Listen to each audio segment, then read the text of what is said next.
रहमानिर्रहीम। अस्सलाम वालेकुम नाज़रीन मोहतरम, आज हम आपको बताने जा रहे हैं जो इस वक्त सऊदी एम्बेसी में सूरत जारी है और कुछ अबहम पैदा किया जा रहा है सऊदी एम्बेसी में वीज़ा प्रोसेसिंग के मुताबिक। हमने देखा है सोशल मीडिया के ऊपर कुछ लोग कह रहे हैं कि नए साल की वजह से वीज़ा स्टैंपिंग रोक दी गई है, वीज़ा स्टैंपिंग कर नहीं रहे, नए कवानीन आ रहे हैं और उन कवानीन का इतलाक़ 1 जनवरी से होगा, जिसकी वजह से वीज़ा स्टैंपिंग नहीं हो रही। ये सारी कन्फ्यूजन भी क्लियर करेंगे और साथ साथ हम आपको बताएंगे कि इस वक्त सऊदी एम्बेसी में क्या सूरत हाल जा रही है। अगर हम इसका जायज़ा शुरू से लें तो किसी भी किस्म का वीज़ा स्टैंपिंग में कोई मसला नहीं है। जो वीज़े निकले हुए हैं, जो रूल्स एंड रेगुलेशन पिछले 1-1.5 माह से चल रहा है, उसी के ऊपर ही वीज़ा स्टैंपिंग का अमल जारी है। किसी भी प्रॉब्लम, किसी भी किस्म के इशू के बगैर वीज़ा स्टैंपिंग हो रही है। लेकिन मसले मसाइल जो पहले से चल रहे हैं वो अभी तक स्टिल चल रहे हैं। उसमें नए रूल्स एंड रेगुलेशन नहीं है। ये रूल्स एंड रेगुलेशन वही हैं जो 1 से 1.5 माह के अंदर अंदर पैदा हुए या उससे पहले पैदा चल रहे हैं, जिसमें नेफ्टैक का मसला है और ख़ास तौर पे नेफ्टैक की ज़्यादा मसला है, कोटे का मसला है, लेकिन कोटे से कम ही पासपोर्ट जा रहे हैं। जितना कोटा इस वक्त चल रहा है उतने पासपोर्ट भी प्रॉपरली इकट्ठे नहीं हो पा रहे, मुख्तलिफ ये नेफ्टैक और मुख्तलिफ दूसरी वजूहात की बिना पर। वही ओरिजिनल अक्द अमल की रिक्वायरमेंट है। काफ़ी दफ़ा रिक्वेस्ट करने के बावजूद, प्यूपा मीटिंग्स के अंदर डिस्कस होने के बावजूद, मिनिस्ट्रीज को इन्वॉल्व करने के बावजूद ओरिजिनल अक्द अमल के बगैर वीज़े नहीं लग रहे।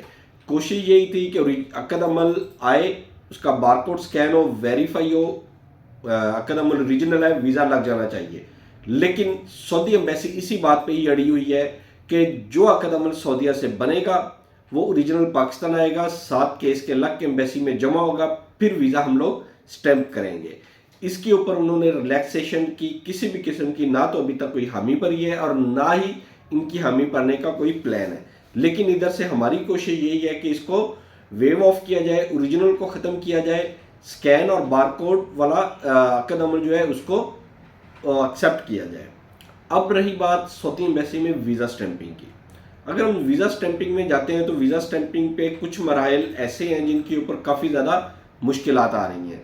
सबसे पहली जो पहले अपॉइंटमेंट का मसला आ रहा था ताशीर की, वो आलमोस्ट रेगुलर हो रही है।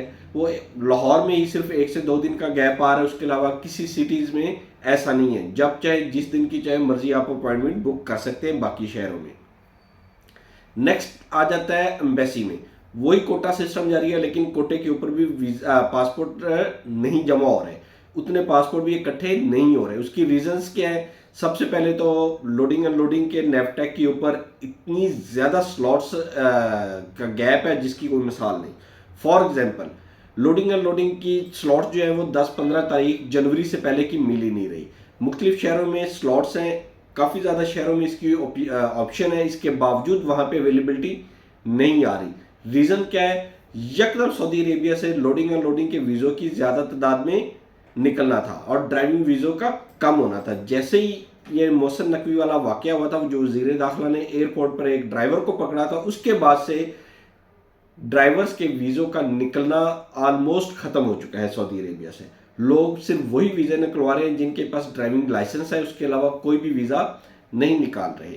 यही वो रीज़न थी कि ड्राइवर्स की स्लॉट्स तो अवेलेबल है, लेकिन लोडिंग अनलोडिंग आमल इंशात, लोडिंग अनलोडिंग पे प्रेशर ज़्यादा है। आमल इंशात फिर भी मिल जाती है, आमल बना मिल जाती है, आमल महाजन मिल जाती है, लेकिन लोडिंग अनलोडिंग यानी कि आमल तहमील व तंजील नहीं मिल रही। हर स्लॉट, हर सेंटर अपनी अपनी मर्जी के मुताबिक किसी भी टाइम वो स्लॉट ओपन करता है, लेकिन उसके लिए आपको सारा दिन वेट करना पड़ता है कि हम किस वक्त ऑनलाइन हो और किस वक्त ना हो। ये तो थी सऊदी एम्बेसी कराची की सूरत हाल। अगर हम इस्लामाबाद की तरफ जाते हैं तो इस्लामाबाद में वही एज यूजुअल रूटीन में काम जारी है। थोड़े पासपोर्ट होते हैं, थोड़े वीज़े लगते हैं और बगैर किसी मसले मसाइल के, लेकिन सख्तियाँ वहाँ पर ज़्यादा है। किसी भी किस्म का खांचा या डॉक्यूमेंट की कमी वहाँ पर बर्दाश्त नहीं की जाती और वीज़ा स्मूथली स्टैंप हो जाता है अगर आपके पास डॉक्यूमेंटेशन मुकम्मल है तो। इंशाल्लाह इस वक्त जो सबसे ज़्यादा मुश्किलात आ रही है वो आमल मंजिलियात की वीज़ा पर आ रही है, खादमा की वीज़ा पर और मेडिकल के शोबे के वीज़ा पर। इसके ऊपर हम आपको एक ब्रीफ इंट्रोडक्शनरी और नॉलेजेबल आपको वीडियो प्रोवाइड करेंगे जिसमें हम सारी डिटेल बताएंगे कि आपको इस चीज़ों में क्या क्या चीज़ें रिक्वायर्ड है और क्या क्या आपको मराहिल इसमें तय करना पड़ेंगे। हमारे चैनल को लाइक करें, सब्सक्राइब करें और بیل آئیکن ضرور دبا دیں تاکہ کوئی بھی ویڈیو ہماری آئے، اپڈیٹ آئے، ہم آپ سے شیئر کریں اور وہ آپ تک پہنچ جائے۔ اللہ تعالیٰ آپ کا حامی و ناصر ہو۔ اللہ حافظ۔